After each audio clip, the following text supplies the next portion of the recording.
ada perkongsian yang saya nak kongsikan pada pagi ini, ya, suka ataupun rasa terpanggil untuk saya kongsikan dengan tuan-tuan.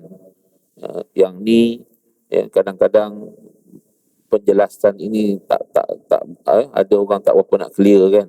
Sebab tu bila berlaku pandemik COVID-19 ni, ramai yang jadi pakak-pakak jadi mufti adalah A'udzubillahi samii'il 'alim minasyaitonir rajim. Bismillahirrahmanirrahim. Assalamualaikum warahmatullahi wabarakatuh.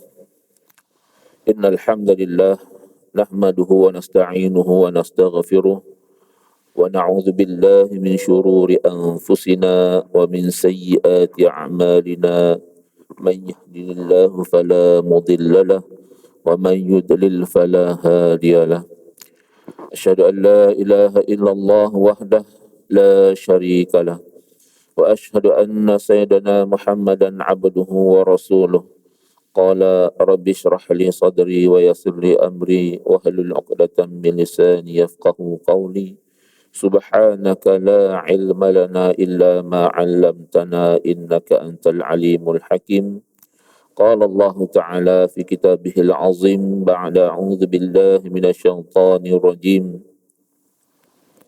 ولنبلونكم بشيء من الخوف والجوع ونقص من الأموال والأنفس والثمرات وبشر الصابرين الذين إذا أصابتهم مصيبة قالوا إنا لله وإنا إليه راجعون. Sadaqallahul Azim.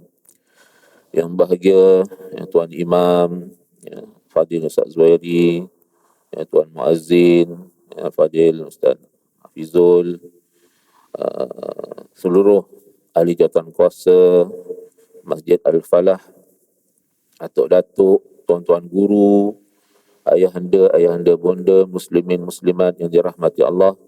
Alhamdulillah, summa alhamdulillah. Puji syukur kita rafakkan setinggi-tinggi kesyukuran kita ke hadirat Allah Subhanahu wa taala. Kerana sekali lagi atas kurniaan nikmat iman, nikmat Islam, nikmat kehidupan, atas taufik hidayah, kita masih dipanjangkan umur, masih diberi kesempatan dan kesihatan yang baik insya-Allah kepada kita, untuk kita meneruskan lagi agenda kehidupan kita. Jadi mudah-mudahan dengan segala nikmat yang banyak yang Allah Ta'ala berikan kepada kita, sama-sama kita manfaatkan sebaik mungkin. Tak lain dan tak bukan adalah untuk mencari rahmat dan redha Allah Subhanahu wa taala. Alhamdulillah, pada pagi yang dingin ni, Allah Ta'ala pilih kita antara hamba-hamba Allah yang masih mampu untuk sama-sama menunaikan solat subuh secara berjamaah. Dan Alhamdulillah, dengan melawan kedinginan ini juga, kita dipilih oleh Allah Subhanahu wa taala untuk duduk dalam majlis ilmu yang mudah-mudahan ada perkongsian, ada natijah yang baik daripada pertemuan kita pada pagi ini dalam keadaan norma yang barulah. Kalau kita tengok firman Allah Subhanahu wa taala, wa ma anzalallahu minas samaa'i min ma'in fa ahya bihil arda ba'da mautiha. Yang mana Allah Taala turunkan air, iaitu hujan daripada langit, yang banyak manfaatnya untuk menghidupkan perkara yang mati itu dihidupkan. Semua kehidupan di muka bumi ini memerlukan kepada air. Tapi kalau diturun waktu subuh macam ni, ada juga yang tak bangun. Kan? Sebab apa? Hari Ahad pula tu. Hujan macam ni. Apa pun, saya ucap tahniah kepada tuan-tuan semua, sebab antara lain masih mampu untuk mengikuti SOP dan juga apa yang digariskan oleh pihak ulil amri dalam keadaan norma baru ni. Jadi sebelum uh, ada perkongsian yang saya nak kongsikan pada pagi ini, suka ataupun rasa terpanggil untuk saya kongsikan dengan tuan-tuan. Yang ni kadang-kadang penjelasan ini tak ada orang tak berapa nak clear kan. Sebab tu bila berlaku pandemik COVID-19 ni, ramai yang jadi pakak-pakak jadi mufti dalam grup kita tu kan. Masing-masing memberikan pandangan, masing-masing memberikan tamsil-tamsil, apa-apa pun ulil amri juga yang kita kena patuhlah. Beliklah dengan ayat Quran yang dibacakan tadi, surah Al-Baqarah ayat 155, 156. A'udzu billahi minasyaitonir rajim. Wa lanabluwannakum bisyai'in minal khauf. Allah timpakan ataupun Allah beri ujian kepada kita, apa dia? Khauf, dengan ujian ketakutan. Saya yakin dan percaya tuan-tuan, ayahanda yang ada depan ni, peringkat awal pandemik dulu semua takut. Betul? Kan? Nak keluar rumah pun tak berani. Sebab apa? Seolah-olahnya depan pintu tu kuman tu duduk ada. Tapi hari ni dah tak heran lah. Kan? Tapi peringkatnya awal ni memang macam tu. Siapa-siapa pun sebelum macam tu tak heran. Sebab apa? Pandemik ni dekat Wuhan sana. Rupanya dia sampai juga kat negara kita. Bukan negara kita saja, seluruh dunia. Maka ketika itu pihak pemerintah memerintahkan untuk tutup masjid. Yang tu lah waktu tu yang ramai ni yang kata apa, mufti-mufti memberikan berbagai-bagai tamsil. Apa-apa pun muzakarah fatwa, muzakarah kebangsaan berlaku ketika mana pandemik, dan akhirnya dia berbalik kepada penguasa negeri masing-masing. Maknanya kalau di negeri Selangor ni sultan lah, sultan yang dinasihati oleh mufti kita, dan MAIS, Majlis Agama Islam, sebagai penggubal, dan Jabatan Agama Islam sebagai pelaksana. Tu. Jadi kalau tuan-tuan tengok sebelum-sebelum ni banyak perkara yang berkait dengan agama Selangor ni di ke depan. Adapun negeri-negeri lain biasanya dia follow lah kan. Tapi dalam pandemik ni tuan-tuan perasan kan, Selangor agak lambat sikit. Agak lambat, bukan lambat sebab apa? Sebab banyak perincian. Sebab Selangor ni negeri tumpuan. Negeri tumpuan. Banyak benda yang perlu sebab saya peringkat awal draft awal SOP untuk saya terlibat. Ketika mana tuan-tuan tak boleh keluar, kami dipanggil untuk keluar, untuk pergi siapkan draft awal tu. Sebab benda ni akan dibawa ke atas, dimurnikan dengan penglibatan agensi-agensi seperti MKN, KKM, kemudian semualah, termasuk Jabatan Mufti sekali, untuk kita keluarkan satu-satu arahan ataupun SOP tu. SOP tu dah ada, cumanya matan dah ada, kita kena ada terjemahan dia. Tu. Dan apa-apa pun kami tidak boleh, maknanya Jabatan Agama Islam tak boleh melangkaui royal statement, maknanya istana. Jadi macam tu hal keadaan dia. Jadi banyak jugalah pertikaian di peringkat awal kita dengar kan. Ada yang kata, Ustaz, kenapa masjid ditutup sedangkan sembahyang ni 10-15 minit je. Adapun pasar raya dibuka. Nampak kan?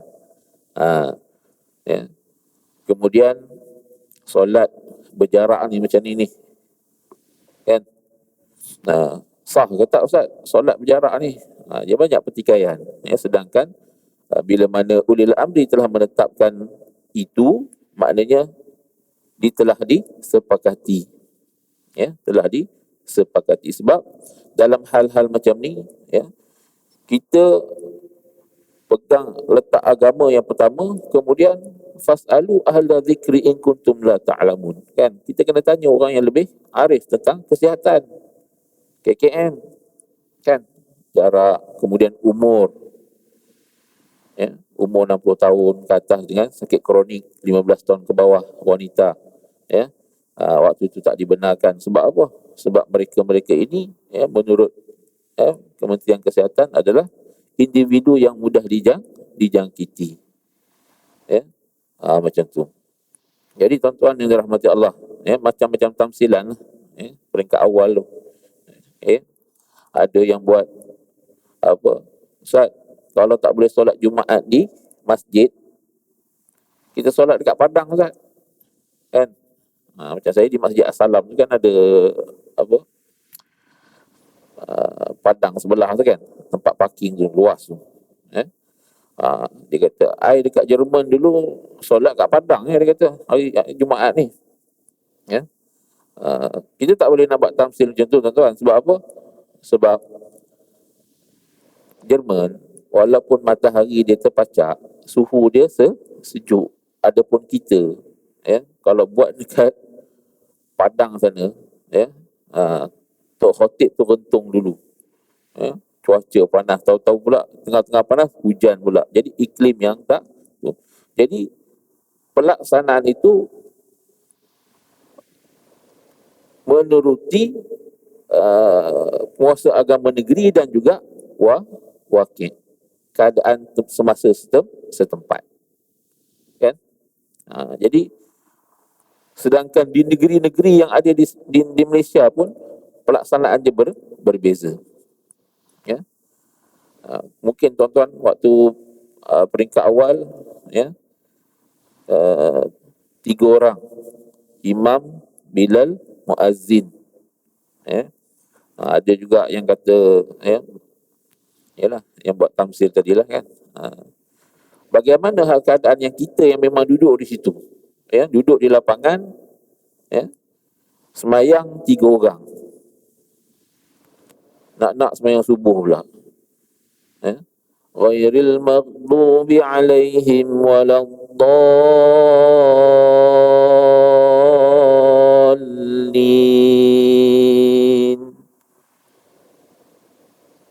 Sunyi tuan-tuan, nak pecah dada ni sebab ya. Sedangkan hari-hari yang sebelum-sebelum berlakunya ni kita duduk masjid ni apa dia? Jom pergi masjid, jom solat jemaah, jom mari kuliah. Betul kan? Tapi bila berlaku macam ni ya, lepas azan apa dia? Assalamualaikum warahmatullahi wabarakatuh. Tuan-tuan ahli qaryah yang dirahmati ya, sila solat jemaah di rumah. Dia punya twist tu tuan-tuan ya. Nak sebut benda tu pun bukan satu yang mudah. Sebab kita pun tak jangka, siapa pun tak jangka, dan kita akan menghadapi ujian yang macam ni ya. Apapun kalau kita tengok penjarakan dan sebagainya, di hujungnya ada yang namanya apa dia, maqasid syariah yang kita nak jaga. Begitu juga hal keadaan dengan masjid tadi. Kenapa masjid tutup, pasar raya buka? Pasar raya buka sebab apa? Kita ada keperluan untuk hidup ya. Sedangkan kita nak bertemu dengan Allah ni yang terbaik di masjid, tetapi di rumah juga ya, untuk mengelakkan daripada rantaian ini ya, maka masjid ditutup. Sebab kita tak nak nanti di ujungnya apa? Fitnah pada agama. Sebab kita tuan-tuan, sehari 5 kali kita berkumpul. Seminggu ada yang namanya hari Jumaat kita berkumpul. Jadi di situ ya, dia punya sebab peringkat awal ketika mana apa, kluster tabligh, kan? Waktu tu bagaimana kita ni nak defend agama, nak jaga. Alhamdulillah sahabat-sahabat tabligh kita, ya, bila dia arahkan untuk pergi buat apa, saringan tu, pergi buat apa ni, tu pergi, ya. Kita nak elakkan perkara-perkara yang macam tu. Dan kita alhamdulillah tuan-tuan, tuanku kita ni seorang yang sangat prihatin dan sangat concern kenaan dengan situasi yang macam ni, ya. Dia punya jawapan senang je, better tak nak rakyat better mati. Sebab tu dalam segi apa-apa kita kena, dia nak SOP sebab dia mengikuti, apa juga statement yang keluar daripada pihak kementerian, kerajaan, dia akan, dan pengarah Jabatan Agama Islam setiap hari Rabu akan menghadap dia. Kemudian peringkat awal masjid buka, untuk solat Jumaat, saya di Masjid As-Salam adalah masjid pengurusan, antara masjid ataupun antara benchmark untuk mereka tengok sejauh mana pelaksanaan SOP itu yang membolehkan kepada masjid-masjid lain akan dibuka, Jadi kami terpaksa sangat ketat, dalam melaksanakan SOP itu. Marah orang tuan-tuan. Tapi itulah dia. Daripada 12 naik 12, kemudian kena isi pula Google Form, kan. Isi Google Form tu pun bukannya perkara yang mudah. Peringkat awal tu, bila dah apa ni, kita nak jaga kalau boleh kita nak buka masjid ni cepat. Tetapi bukan semudah itu. Sebab kita kena meyakinkan, ada apa, orang kata apa, aras yang untuk meyakinkan bahawa kita boleh buka. Dan setiap kali lepas solat saya kena buat laporan, hantar kepada bahagian pengurusan masjid, dan laporan itu akan dibawa bertemu dengan tuanku. Itu laporan daripada masjid. Ada lagi yang namanya KKM, buat puasa, mereka juga ada hadir untuk buat laporan yang perlu dihantar. Maknanya laporan tu kena sama. Jadi masjid dapat dibuka, alhamdulillah, walaupun apa ni, disiplin yang ada tu, sikit demi sikit masjid dibuka. Daripada 12 orang, naik 12, kemudian kita solat Aidilfitri pun 12, kemudian naik 40, kan.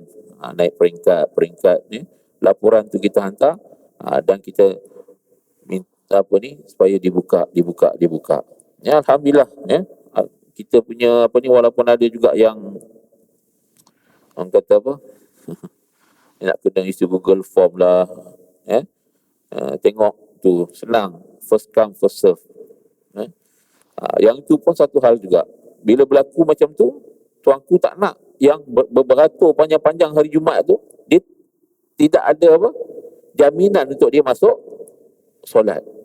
Cukup tutup, tengok selerak sembahyang kat luar. Daripada satu sudut pandangan, imej Islam tu tadi.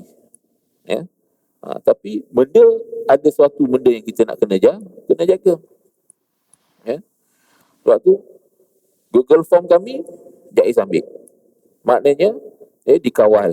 Sebab tuanku tak nak, yang pertama, orang yang sama solat 2 kali. Dia nak bagi ruang pada, maknanya masing-masing dapat tu. Dan nama-nama yang waktu 40 orang, 150 tu bukannya mudah, tuan-tuan. Kadang-kadang kita buat jemputan untuk yang nama senarai kita bagi. Pada ketika tu semua kata ya nak hadir Jumaat ni, kan. Tapi bila pagi Jumaat, Ustaz minta maaf, saya ke sini, saya ke sini, yang ni ke sini, yang ni, kita nak kena penuhkan juga yang tu, kan. Jadi bukan satu kerja yang mudah. Kita kena tarik balik nama yang selepas pada tu, hantar pula jemputan. Itu pun kita hantar jemputan, ada juga yang balas balik dengan macam-macam lah, makilah benda, kan. Apa ni dah punya hari ni baru nak jemput. Sebab apa? Sebab kita kena mengisi juga kekosongan tu. Itu tak apa lagi. Yang tak datang tak bagi tahu, kan. sedangkan tempat itu kita boleh bagi pada orang lain. Jadi Jais ambil benda tu, jabatan ambil, tukar pula IPAS kan. Yang IPAS tu senang isi, sebab tuanku nak yang datang itu jaminan tempat dia untuk solat. Kemudian pergi kepada berkapasiti berjarak, tu, dan alhamdulillah satu-satu perkara satu-satu dibuka. Itu kalau kita tengok balik dalam ayat tadi, wala nabluwannakum bisyai'im minal khauf, kita tengok ketakutan, kemudian walju', kelaparan, berlaku dalam masyarakat kita. Bila mana berlaku pandemik, ada yang kehilangan punca pendapatan, ada yang macam itulah keadaan dia. Adapun kita takut juga, tapi bila pergi pasar raya sanggup beratur panjang, beli sampai tak ingat-ingat dah. Beli roti gardenia tu, kalau boleh 10 bungkus dia nak bawa balik. Lepas tu due date dah habis, buang, itu je kan. Peringkat awal tu lah. Sekarang dah tak takut dah kan. Kemudian manaqsim minal amwal, yang ni pun macam tu juga. Apa dia? Ramai di kalangan kita yang kekurangan daripada segi harta. Ada yang sampai sekarang pun masih ada yang dibuang kerja, macam tu keadaannya. Dan peringkat itu, kita di Masjid As-Salam bantu, kumpulkan barang-barang, kumpulkan kebajikan untuk kita bantu siapa yang putus rezeki. Walaupun ketika itu asnaf juga minta, tapi kita tak bagi dulu. Sebab apa? Sebab asnaf masih dapat daripada zakat, bantuan bulanan, bantuan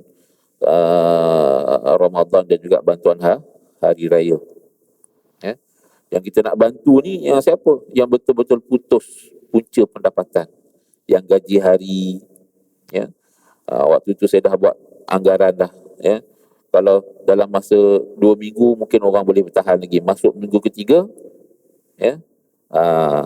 punya betul. Nak masuk minggu ketiga tu, ni berdering-dering. Masuk, Ustaz, masjid ada sediakan ini tak, ada kebantuan ni, saya sini tak ada pendapatan. Alhamdulillah. Itu pun peringkat awal kita bagi, kita guna duit kebajikan. Akhirnya kita terpaksa stop juga. Cari pula kawan-kawan yang mana ada sumber yang boleh membantu, sama ada daripada sudut kewangan ataupun bentuk barang.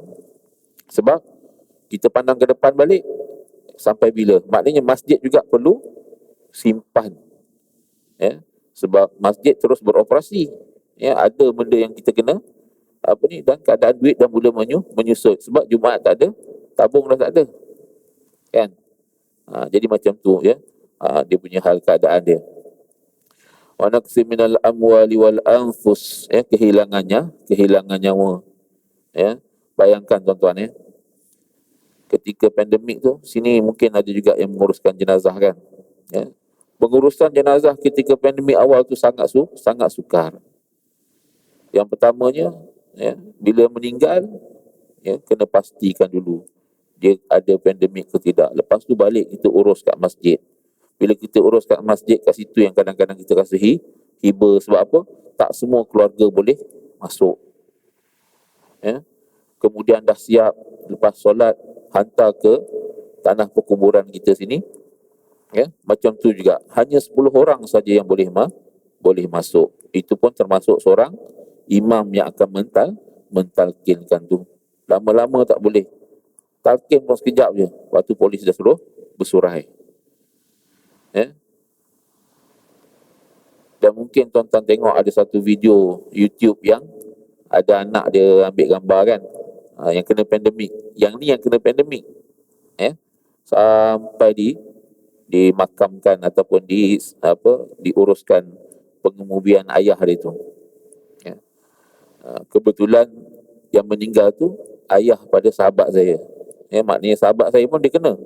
Jadi dia kena, sebahagian keluarganya kena. Jadi Allah yarham Haji Saleh ni, ketika mana dia meninggal, anak-anak dia pun masih ada yang tak tahu, yang duduk dalam tu. Akhirnya sampai diberitahu, ayah dah tak ada dah. Begitu sukarnya. Sedangkan keluarga ini saya sangat kenal, keluarga yang sangat akrab, keluarga yang sangat harmoni dan friendly. Tetapi Allah Ta'ala uji ketika mana ayah dia meninggal, yang menguruskannya tak ada seorang pun, maknanya diuruskan oleh pihak hospital. Wabasyiris sabirin, berilah kabar gembira bagi orang-orang yang sabar.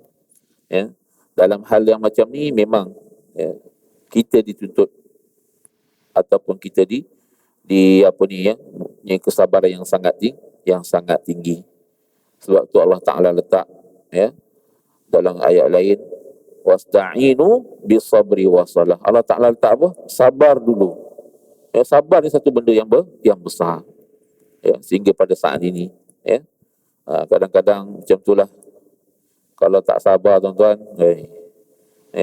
dalam kita nak mengetatkan SOP tu, kalau hari Khamis ni, kami di masjid dah risau dah. Sebab apa? Sebab hari Jumaat ni hari makan maki dan juga hari kena tanggung dosa orang, kan?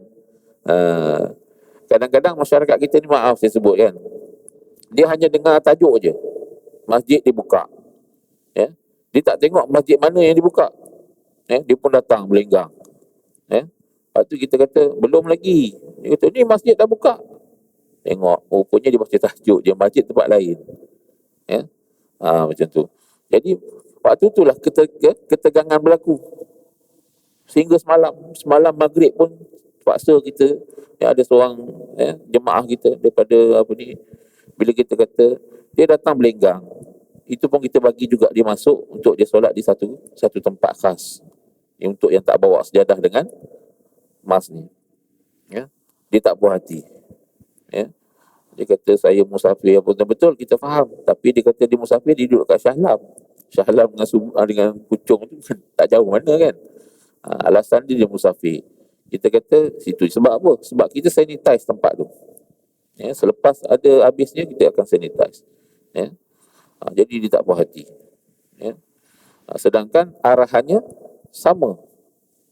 Kena bawa apa? Sejadah, pelitup muka dan ambil wuduk di rumah. Jenis macam ni lah, kan. Akhirnya bertekak lah.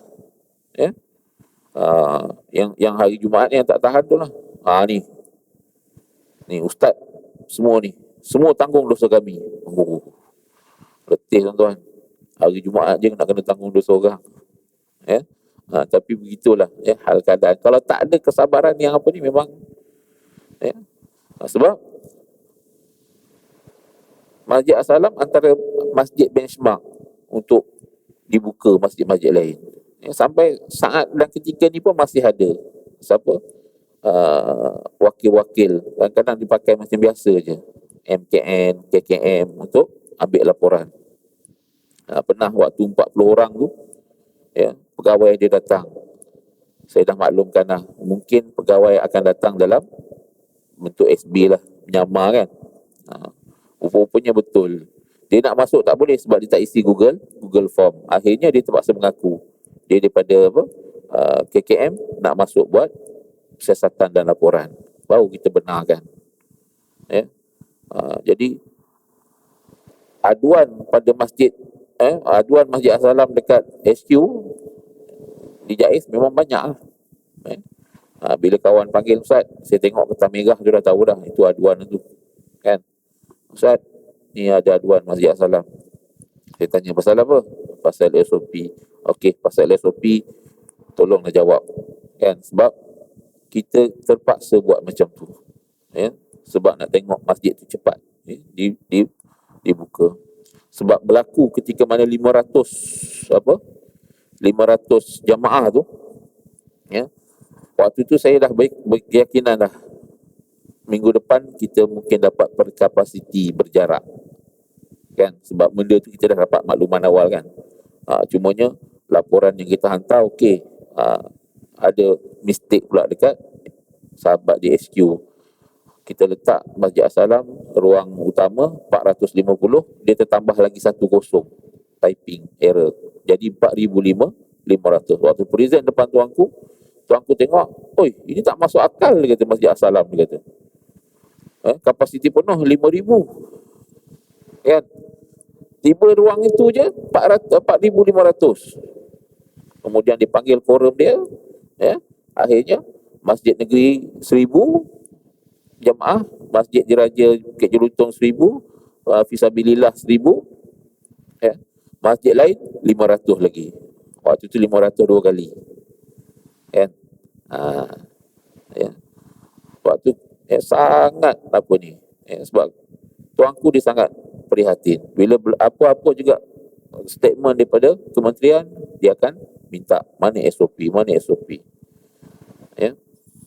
Dan saya adalah pengalaman sebelum ni jaga masjid diraja, jadi dah tahu dah tuanku ni macam mana. Kalau dia datang ke daerah, antara perkara yang dia nak apa dia, dulu surat khabar lah. Surat khabar ni daripada sebesar-besar tajuk sampai sekecil-kecil tajuk dia akan baca. Kalau sekiranya ada apa dia, berita yang berkenaan dengan hal ehwal agama Islam di negeri Selangor, dia akan cepat apa ni. Dan pernah berlaku satu ketika, di makam Sultan Abu Samad tu di Jugra, ada yang namanya mengangkung. Tuan-tuan mengangkung apa ni, nak panggil apa ya, macam minta nombor ekor tu lah, kan? Tu upacara tu berlaku di situ. Dan kebetulan ada bahagian protokol istana, kebetulan ada petang tu ambil gambar tu hantar pada tuanku. Subuh esok Datuk Mufti telefon saya. Lepas subuh saya balik nak ke rumah saya sebelah aje. Dia telefon, saya pun mula-mula tu kita mamai-mamai ni, orang tiba-tiba bagi arahan, Assalamualaikum Tuan Imam, tolong bersiap nanti tuanku nak datang. Waktu mula-mula tu saya macam nak ni juga, woi siapa ni memang, kadang kawan-kawan kita main kan. Tapi bila duk amati suara tu, ni Datuk ke? Ni Datuk ni, Datuk Tamiz dia bagi tahu nanti tuanku apa ni. Bila sampai je dekat Bukit Jugra tu, tuanku datang je, dia turun. Ayat yang pertama yang keluar daripada mulut dia apa dia? Dia kata, siapa ni beta tak nak khurafat berlaku, sebab beta tak nak Allah Ta'ala turunkan bala pada rakyat beta. Waktu tu rakyat juga yang dia utamakan. Sampai dia panggil, mana imam? Jadi Datuk Mufti pun suruh saya ke depan lah. Kita pun lepas tu dia ambil tangan saya, dia letak duit. Dia kata, Tuan Imam tolong naik ke makam ni, baca satu hari satu juzuk selama 30 hari. Dan doa, jangan lupa, dia kata, doa agar dijauhkan bala daripada rakyat negeri Selangor. Waktu tu tak apalah, kita terimalah arahan tu kan. Tapi dalam hati orang lain mengangkung, aku yang kena buat kerja. Kan? Dah lah bulan Ramadan memang hari-hari saya kena naik. Bulan Ramadan hari-hari naik satu juzuk kan. Ni dah kena tugasan baru. Sedangkan kita pun ada tugas lain juga. Kenalah naik. Macam tu. Jadi tuanku sangat prihatin. Jadi apa juga yang berlaku memang menuntut kesabaran yang tinggi. Sambung ayat dia apa? Alladzina idza asabatuhum musibah. Dan apabila Allah Ta'ala beri kita ujian dan musibah, qalu inna lillah wa inna ilaihi raji'un. Maknanya kita serah balik. Kita serah kembali segala-galanya kepada Allah Ta'ala. Sebab tu bila berlaku apa-apa juga perkara yang apa ni, inilah ayat yang terbaik untuk kita sebut. Walaupun kadang-kadang ada di kalangan kita yang masih orang kata apa, ayat innalillah ni untuk orang mati je, kan? Bila datang cerita, Ustaz, ada berlaku kebakaran Ustaz, dekat apa ni, kita pun inna lillahi wa inna ilaihi rajiun. Kata, tak Ustaz, ada orang mati Ustaz. Dia kira ayat tu untuk orang mati je. Ya? Ayat ni, apa juga bentuk musibah, inilah ayat dia. Kita serah balik kepada Allah Ta'ala. Sebab kebergantungan kita dengan Allah Ta'ala tu. Macam kehadiran kita pada pagi ni pun, Allah Ta'ala pinjamkan kita apa? Kudrat, iradat, ilmun, hayat, sama', basar. Allah Ta'ala pinjamkan kepada kita. Kalau Allah Ta'ala tak pinjamkan kudrat, kekuatan, tak mampu kita nak sampai sini. Iradat, kemahuan, kan? Tak mampu kita nak duduk ni. Sebab apa? Sejuk ni, balik tidur sedap, kan? Kemudian ilmun, sama', basar, tu. Kita pinjam. Jadi apa-apa juga, kalau sekiranya kebergantungan kita kepada Allah Ta'ala, kita redha. Sebab tu dalam hadis Nabi SAW yang dikatakan, sekiranya nikmat diberikan kepada kamu, kamu rasa syukur, itu adalah baik untuk kamu. Dan sekiranya diberi musibah dan kamu rasa redha, itu adalah baik untuk kamu. Jadi kalau kita kebergantungan kita kepada Allah Ta'ala dan kita anggap kita semua ni adalah pinjaman, maka kalau berlaku satu-satu perkara, kita akan redha. Tapi bukan semua orang macam tu, tuan-tuan. Kan? Sebab dalam berlaku pandemik ni, sedar ataupun tidak, Allah Ta'ala telah mendidik kita banyak perkara. Allah Ta'ala telah memberi pendidikan banyak perkara. Antaranya apa? Barangkali kalau saya secara peribadi, sebelum ni banyak benda yang kita terlepas amanah kita pada siapa? Anak-anak kita. Sebab waktu berlaku tu kan kita banyak dengan anak, dengan keluarga, kan? Jadi bila duduk sama-sama ni, saya, anak saya 3 orang yang atas tu, saya hantar tahfiz 3-3. Kita beranggapan bila kita hantar anak kita tahfiz, selesailah, kan? Tapi tak. Bila dia duduk dengan kita, baru kita nampak karakter dia. Waktu tu kita rasa sebab apa? Banyak lagi amanah kita yang belum selesai. Sebelum ni kita ingat, dengan kita letak dia dekat tahfiz, lepas tu kita dengan dunia kita kerja, dah selesai lah. Rupanya tak. Allah Ta'ala bagi ruang kepada kita. Berapa banyak masa yang kita dah terlepas dengan dia, kan? Waktu tu kita solat sama-sama, masuk Ramadan, solat sama-sama jemaah. Kemudian banyak benda kita buat bersama, main, sampai kita boleh tengok, oh, ni rupanya karakter anak aku. Begitu juga dengan isteri kita sebagai amanah. Bila dah duduk, selalu sebab masing-masing kerja, bila dah duduk sama-sama ni, oh, sedihnya lah. Banyak lagi amanah aku yang belum selesai, walaupun hari-hari. Sebab kita terlepas waktu bekerja tu. Oh, rupanya macam ni. Itu bagi orang yang mengambil itu sebagai apa dia?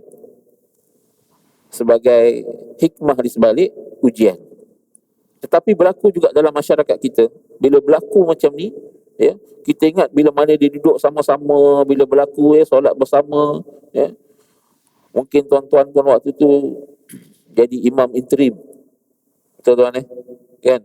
Kita jadi imam, hari raya kita jadi imam, baca khutbah, kan? Kita ingat, beranggapan bahawa kalau berlaku macam ni, inilah waktu dia untuk, orang kata apa, mengeratkan lagi hubungan kekeluargaan. Itu adalah pendidikan Allah Ta'ala secara tak langsung. Berlaku jamaah di rumah, dan kalau boleh benda tu dikekalkan. Bukan maksudnya dikekalkan kita semayang kat rumah je, tak. Ada waktu-waktunya kita semayang jamaah di rumah. Yang lain kita datang ke masjid. Sebab sekarang masjid dah buka. Sebab waktu masjid tutup itu hari, yang namanya mufti ni macam-macam, kan. Kenapa masjid tak buka? Kenapa masjid tak buka? Sekali masjid buka, tak datang pun, kan. Yang sembang gergung-gergang tu tak datang pun. Dia jadi mufti waktu tu je. Jadi apa yang berlaku pada masyarakat kita? Berlaku ketika mana pandemik ni berantakkan rumah tangga, pergolakan rumah tangga. Kemudian berlakunya penderaan, yang paling kita takuti wali'azubillah berlakunya sumbang mahram. Sebab apa? Dia duduk kat rumah je, ya. Tu, ya. Cerai ni jangan cakap lah tuan-tuan. Saya dekat office tu, saya cerita semalam dekat Masjid As-Salam, ya, tak kurang 2 orang ataupun 3 orang sehari yang datang bawa kertas selai untuk apa? Mohon apa? Kertas selai itu biasanya mahkamah punya ni lah, permohonan cerai. Bayangkan, dalam dalam kita dah sebut dah dulu kat sini, 5 tahun ke bawah tu baru peringkat perkenalan. Tetapi inilah jangka umur perkahwinan yang banyak berlaku penceraian. Sebab dia apa tuan-tuan? Kalau kita letak indikator dia, yang pertama sekali agama. Sangat penting. Bukannya tak terpelajar yang datang tu, terpelajar, tetapi begitu hal keadaan dia. Jadi hari ini kita nak kongsikan sikit lah, mungkin peringatan untuk diri saya dan tuan-tuan, yang mana perkahwinan adalah sebagai ibadah dan jihad di dalam setiap kehidupan orang Islam. Sebab apa kita kata ibadah? Sebab itu dah memang tuntutan. Kemudian jihad, bagaimana kita nak menyediakan sesuatu untuk menggabungkan antara dua keluarga. Ayah dah tentulah kan berjihad nak apa? Nak melaksanakan tanggungjawab ni. Kemudian kalau lelaki nak ambil anak orang tu daripada keluarga dia, korban perasaan dan sebagainya. Oleh yang demikian, seseorang itu hendaklah membuat persediaan yang rapi sebelum melangkah ke alam perkahwinan. Ni, lepas PKP ni, maknanya lepas PKP, maknanya PKPP ni, yang berkahwin, yang nikah ni bersusun tuan-tuan ni, sebab tangguh kan. Lepas tu kahwin melalui online. Sekarang ni dah buka lah. Bila dah buka ni bersusun orang. Kalau sekiranya apa ni, pesan yang pertama sekali apa? Mempunyai kemampuan. Pesan balik. Ini bukan saya nak mengajar tuan-tuan, tapi peringatan balik. Mempunyai kemampuan.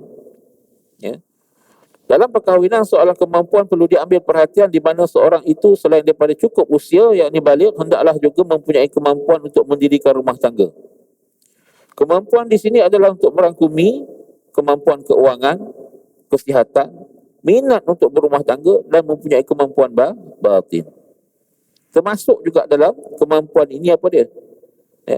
Mampu untuk menyediakan tempat tinggal, mampu menyediakan pakaian, mampu menyediakan makan. Itu.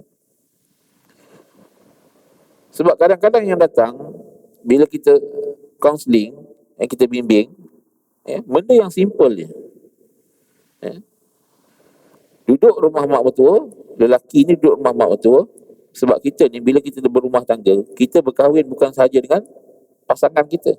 Kita kena melangkaui, maknanya keluarga dia sampai peringkat budaya dia.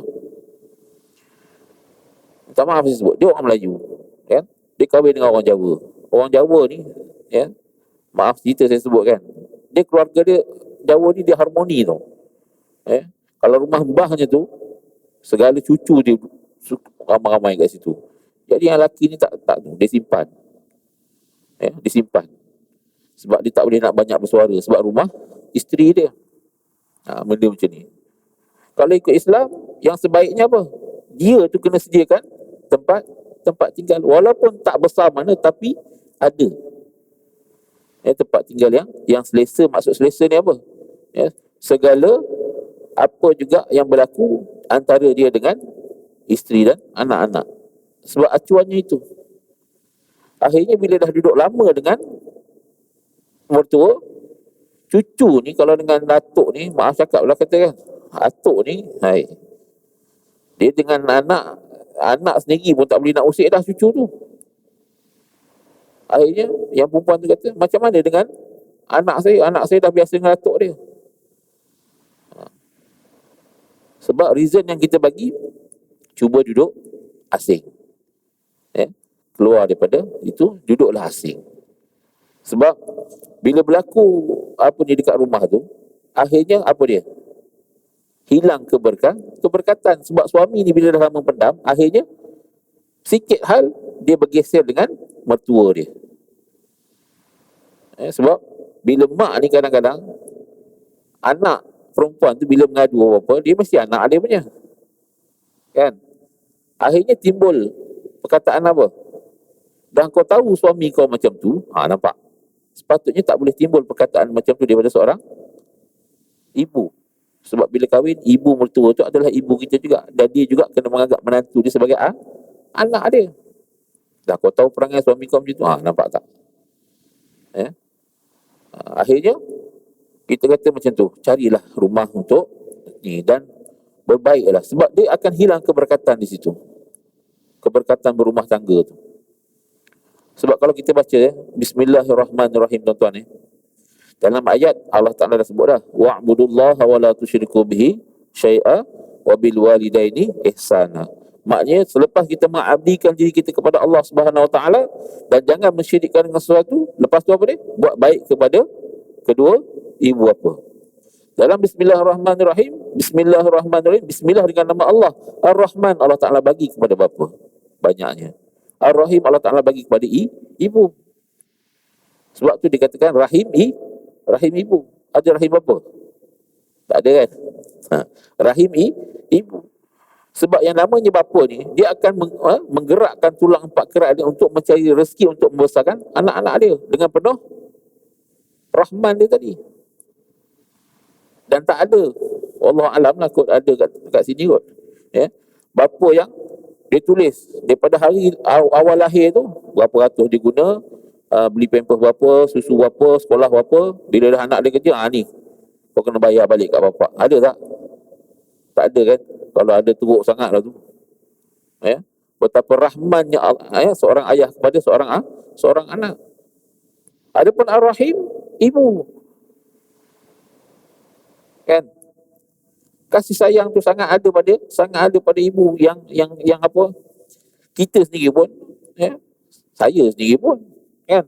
Kalau nak apa-apa melalui mak, padahal boleh je nak jumpa dengan abah, kan? Tapi dengan mak, sebab apa? Mak ni lah talian hayat. Kan? Jadi bila berlaku macam tu, dalam hadis pun dah sebut, ridha Rabbi fi ridha walidain, kan? Redha Allah itu terletak kepada redha kedua ibu bapa. Hilang redha Allah pada hilangnya redha kedua ibu bapa. Bila duduk sekali, menantu tarik muka, hilanglah keberkatan dan hilanglah redha. Simple, kan? Jadi benda-benda macam ni nampak kecil, tapi dalam masyarakat kita tak terapkan benda ni. Akhirnya ini yang berlaku. Memanglah mudah bila dua-dua kerja, anak letak kat siapa? Nenek lah, kan? Tak payah nak bayar-bayar.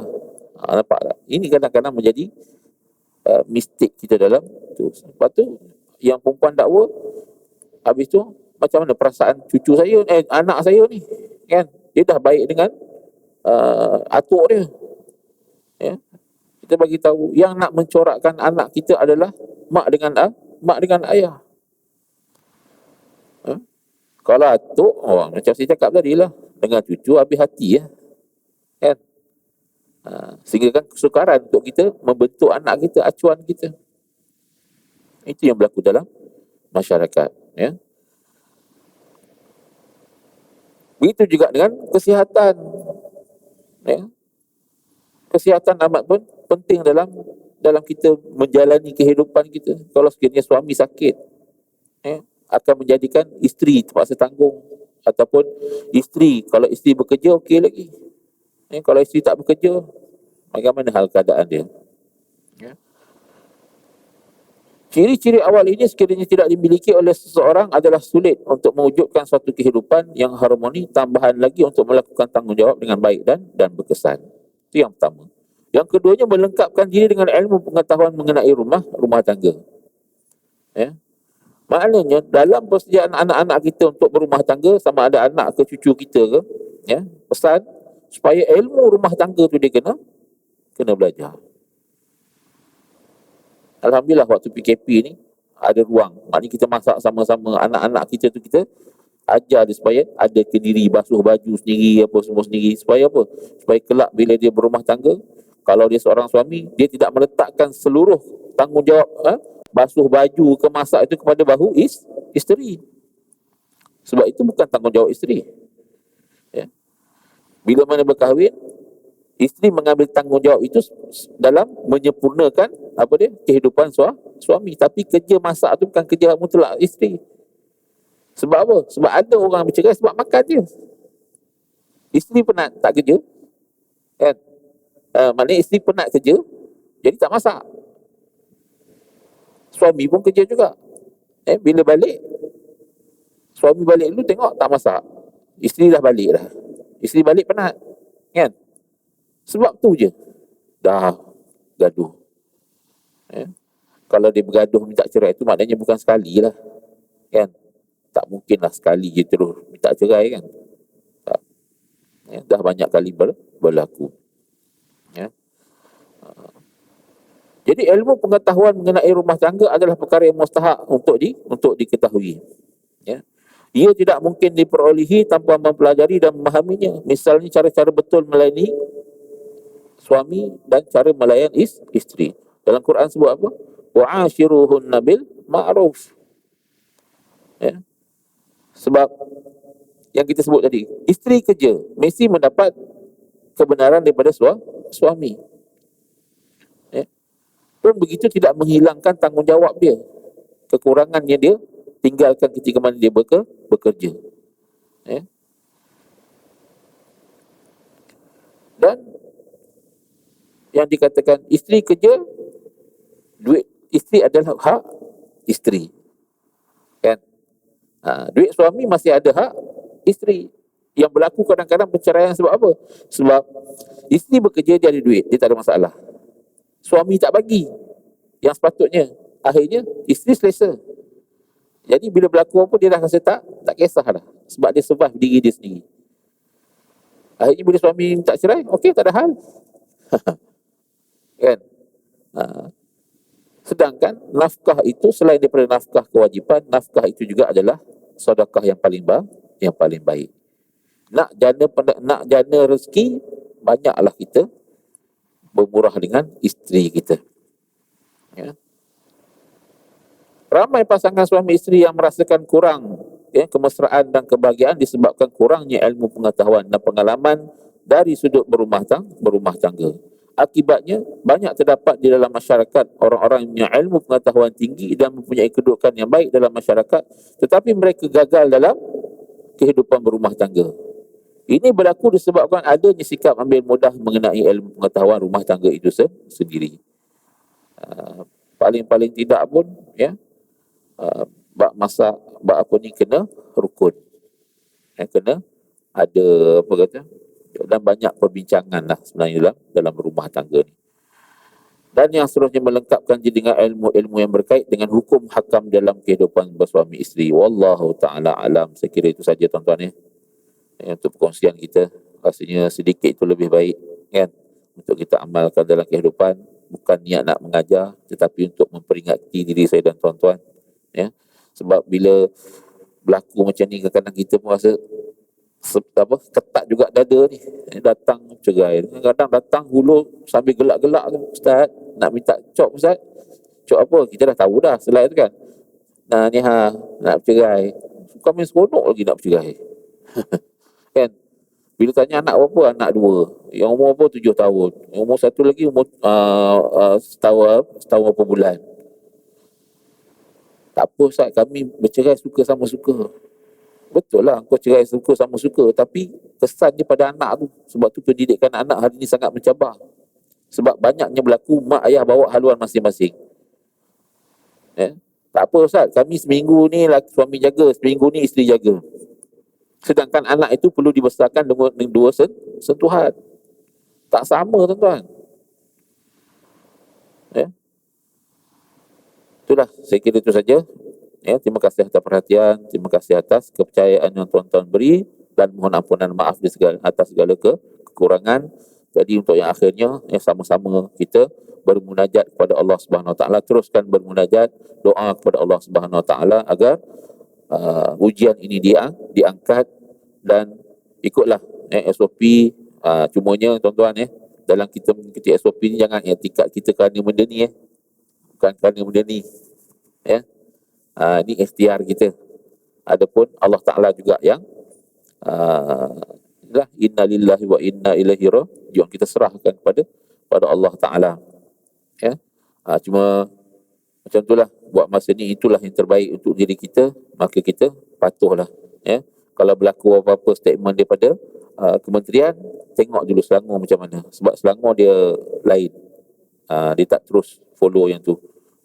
Dan kita jangan selesa sangatlah, jangan selesa sangat. Saya sangat setujulah kalau hashtag dipanggil kan, hashtag kita jaga kita. Memang kita kena jaga kita. Kalau nak harap orang yang jaga, tak adalah, masing-masing selesa. Itu yang datang belenggang tak bawa apa-apa, selesa lah tu. Kau pun masjid dah buka dah, nak kena pakai ni, nak kenapa, dia kata. Tu saya kata jangan selesa sangat bang. Tengok Kedah macam mana. Memang tak berlaku sebab kita, tapi kalau selesa sangat, itu yang akan berlaku. Wallahu ta'ala alam. Kita terus dengan bacaan doa tasbih kafarah salatul asr. A'udzubillahi minasyaitonir rajim. Bismillahirrahmanirrahim. Allahumma shalli ala sayyidina Muhammad tibbil qulubi wa dawaiha wa afiyatil abdan wa shifaiha wa nuril absari wa dhiyaiha wa ala alihi wa sahbihi wa barik wa sallim tasliman katsira bi rahmatika ya arhamar rahimin. Allahumma ij'al jam'ana hadza jam'an marhuma wa tafarraqana ba'di tafarruqan ma'suma. Allahumma faqihna fid din wa 'allimna ta'wil wahdina ila siratikal mustaqim. Allahumma ya dafi'al bala idfa' 'anna hadzal bala wal waba wal fahsya'i wal munkar. Allahumma ya dafi'al bala idfa' 'anna hadzal bala wal waba wal marad wasyada'id wal mihan. Rabbana 'alaika tawakkalna wa ilaika anabna wa ilaikal masir. Rabbana atina min ladunka rahmah wa hayyi lana min amrina rasyada. Wa sallallahu ala sayyidina Muhammad wa ala alihi wa sahbihi ajma'in. Walhamdulillah rabbil alamin. Subhanallah bihamdi, subhanakallah bihamdika, asyhadu an la ilaha illa anta astaghfiruka wa atubu ilaih. A'udzu billahi minasyaitonir rajim. Bismillahirrahmanirrahim. Wal 'asr. Innal insana lafi khusr illa alladhina amanu wa 'amilus solihati wa tawassaw bil haqq wa tawassaw bis sabr. Aqulu qawli hadza wa astaghfirullahal azim li wa lakum. Assalamualaikum warahmatullahi wabarakatuh.